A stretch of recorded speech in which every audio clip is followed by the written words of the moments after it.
નમસ્કાર વિદ્યાર્થી મિત્રો, બીએ સેમિસ્ટર 5 હિસ્ટ્રી પેપર 7ની અંદર આપણે અલાઉદ્દીન ખલજીના વિવિધ સુધારાઓની ચર્ચા કરી હતી અને એમાં અલાઉદ્દીન ખલજીના આર્થિક સુધારાની ચર્ચા આપણે છેલ્લા વિડીયોમાં કરતા. એમાં અલાઉદ્દીન ખલજીએ પોતાના આર્થિક સુધારાઓને લીધે મધ્યકાલીન ઇતિહાસમાં રાજનૈતિક અર્થશાસ્ત્રી તરીકે ઓળખાય છે અને એને જુદી જુદી ચીજવસ્તુઓના ભાવો પહેલેથી જ નક્કી કર્યા હતા, જે આપણે અગાઉના વિડીયોમાં એની ભાવ નિયમનની જે પદ્ધતિ હતી એની ચર્ચા આપણે કરી હતી કે એને 1 મણ ઘઉંના 7.5 જીતલ ભાવ હતો, 1 મણ ચોખાના 5 જીતલ હતા, 1 મણ ચણાના પણ 5 જીતલ હતા, 1 મણ અડદ હોય તો એના 3 જીતલ હતા. એ જે એની ભાવ નિયમન યોજના હતી એની ચર્ચા આપણે અગાઉના વિડીયોમાં કરી હતી.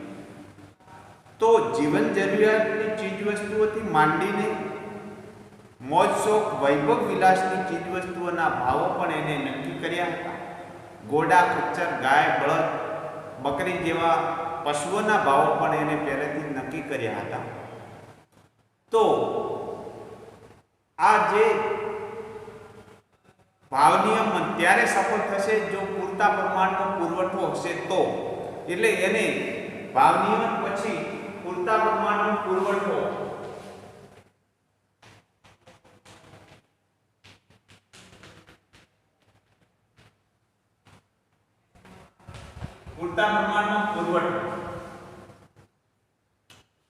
તો અલાઉદ્દીન ખલજી એ જાણતો હતો કે જો દુકાનદારો પાસે પૂરતા પ્રમાણમાં પુરવઠો નહીં હોય તો એ નિર્ધારિત કિંમતે વસ્તુ વેચી શકશે નહીં, નક્કી કરેલી કિંમતે વસ્તુ વેચી શકશે નહીં. એટલે દુકાનદારોને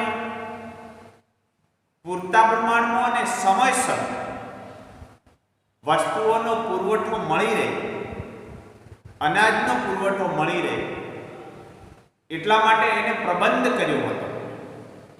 અને એ માટે અલાઉદ્દીને રાજધાની દિલ્હીમાં મોટા ગોદામો બનાવવામાં આવ્યા. જે મોટા વેપારીઓ હતા, મુલતાની સોદાગારો અને વેપારીઓને દિલ્હીની આજુબાજુના ગામડાઓમાં રાખવામાં આવતા અને એમને પૂરતા પ્રમાણમાં પુરવઠો મળી રહે એવી વ્યવસ્થા કરવામાં આવી હતી. અને બીજી મહત્વની વાત એ હતી કે પ્રજાએ, જે ખેડૂતે મહેસૂલ ભરવાનો હતો એ પણ રોકડ કરતા અનાજમાં કે પોતાની જે કંઈ ઉત્પાદન થયું હોય એમાં આપે તો એ વધારે સરળ ગણાતો હતો. એ રીતે એને મહેસૂલ પણ લેવાનું શરૂ કર્યું હતું. એટલે અલાઉદ્દીન ખલજીએ પુરવઠાની વ્યવસ્થા પહેલેથી કરી રાખી હતી. રાજધાનીમાં મોટા ગોડાઉન બનાવીને ત્યાં જે કંઈ ચીજવસ્તુઓ છે, ખાદ્ય સામગ્રી છે, એ તમામની વ્યવસ્થા ત્યાં હતી. એટલે ત્યાંથી જે કંઈ દુકાનદાર છે તેને પુરવઠો પહોંચાડવામાં આવતો અને એ રીતે એને વ્યવસ્થા કરી હોવાથી પોતે નિર્ધારિત કરેલી કિંમતે ચીજ વસ્તુઓનું વેચાણ થતો હતો. પછી સંગ્રહખોરીની મનાઈ.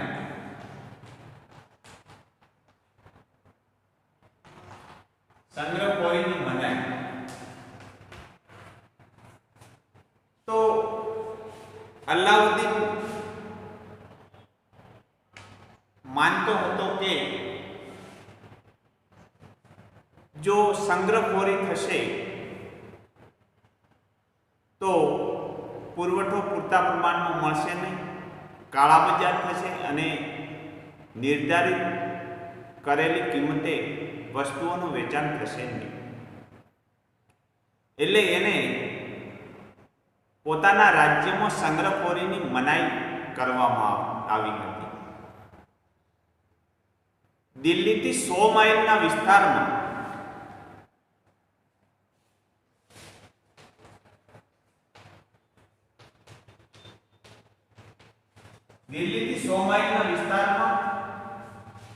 કોઈ પણ ઉત્પાદક જે ખેડૂત છે અથવા કોઈ ઉત્પાદક છે એ ઉત્પાદક પોતાની પાસે 10 મણ કરતાં વધુ અનાજ રાખી નહીં શકે.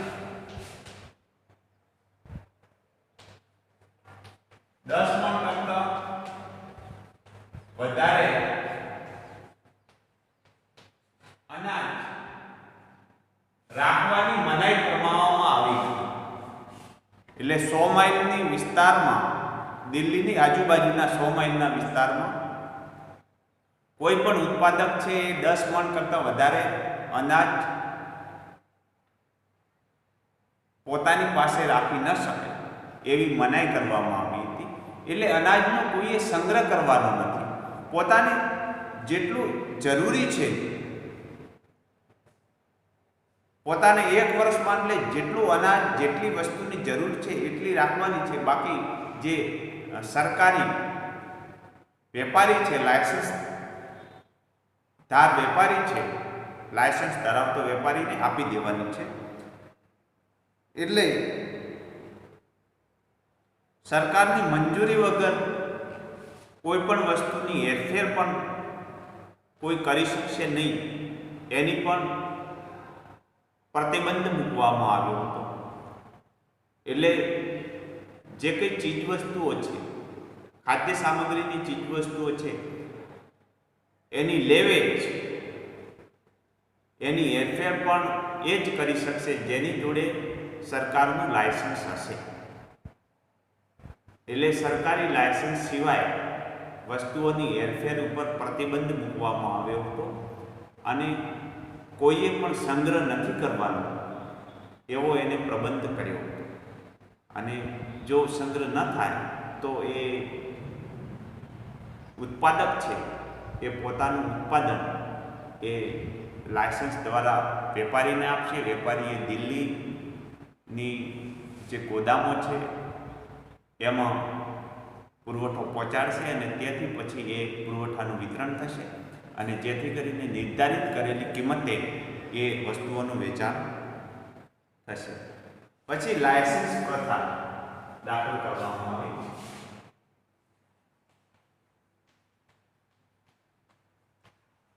લાયસન્સ પ્રથા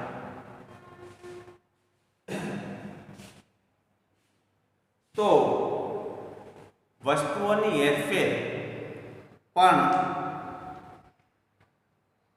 એ જ કરી શકશે જેની જોડે લાયસન્સ હશે.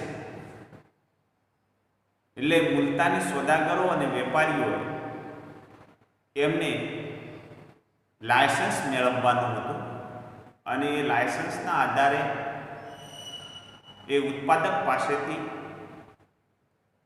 એ અનાજ છે એ ખરીદી શકતા હતા. એટલે ઉત્પાદકે પોતાની જરૂર પૂરતું અનાજ રાખીને બાકીનું આ લાયસન્સદાર વેપારી છે એને આપી દેવાનું હતું. એટલે એને લાયસન્સ પ્રથા શરૂ કરી અને બીજી કે જે મુલતાની સોદાગરો હતા, આબરૂદાર વેપારીઓ હતા, એમને દિલ્હીના આજુબાજુના પ્રદેશોમાંથી અનાજ લાવવા માટે, અનાજની હેરફેર માટે, ઉત્પાદકને નાણાંના ચૂકવણું કરવા માટે એમને લોન પણ આપવામાં આવતી. એટલે એ લાયસન્સદાર વેપારી છે એને અનુકૂળતા રહે, એને જે ઉત્પાદક છે એની પાસેથી રોકડા નાણાં ચૂકવીને પણ એ પોતે એની જે કંઈ અનાજ છે જે વસ્તુ છે એની ખરીદી કરી શકે. એટલે રાજ્ય તરફથી એમને લાયસન્સદાર વેપારીઓને લોન પણ આપવામાં આવતી હતી. એટલે આખી જે કંઈ સિસ્ટમ છે એની આર્થિક સુધારાઓની એ એક અદ્ભુત ગણી શકાય એવી. પહેલીથી ભાવ નિયમન એટલે ભાવ નક્કી કરી દીધા છે ચીજવસ્તુઓના. પછી એ ભાવ ત્યારે જ બજારમાં ટકી શકશે જ્યારે દુકાનદારો જોડે પૂરતા પ્રમાણમાં પુરવઠો હશે. અને પુરવઠો પહોંચાડવા માટે રાજધાનીની અંદર મોટા ગોડાઉન ઊભા કરીને ત્યાં માલનો સંગ્રહ કરવામાં આવતો અને જેથી કરીને એ પુરવઠો દુકાનદારને સમયસર અને પૂરતા પ્રમાણમાં પહોંચાડવામાં આવે. બીજું કે સંગ્રહ કોઈએ કરવાનો નથી. જો સંગ્રહખોરી થાય તો પુરવઠો મળે નહીં. એટલે એવો પ્રતિબંધ મૂકવામાં આવ્યો કે ભાઈ કોઈ પણ ઉત્પાદક છે એ 10 મણ કરતાં વધુ અનાજ ઘઉં એ પોતાની પાસે રાખી શકશે નહીં અને પોતાની જરૂરિયાત પૂરતું રાખીને બાકીનું આ લાયસન્સદાર વેપારીને આપી દેવાનું હતું. એટલે આખી જે એની પદ્ધતિ હતી આર્થિક સુધારાની એ પ્રજાને અનુકૂળ થાય તેવી હતી. પ્રજાને એનાથી નિર્ધારિત કિંમતે વસ્તુઓ મળી રહેતી હતી. પ્રજા સુખ શાંતિથી જીવન જીવતી હતી. અને એટલા માટે અલાઉદ્દીન ખલજીને મધ્યકાલીન યુગનો રાજનૈતિક અર્થશાસ્ત્રી કહેવામાં આવે છે. અને એની આ જે આર્થિક સુધારાઓની ઘણા ઇતિહાસકારોએ અને અર્થશાસ્ત્રીઓએ પણ મુક્ત કંઠે પ્રશંસા કરી છે, વખાણ કર્યા છે. ધન્યવાદ.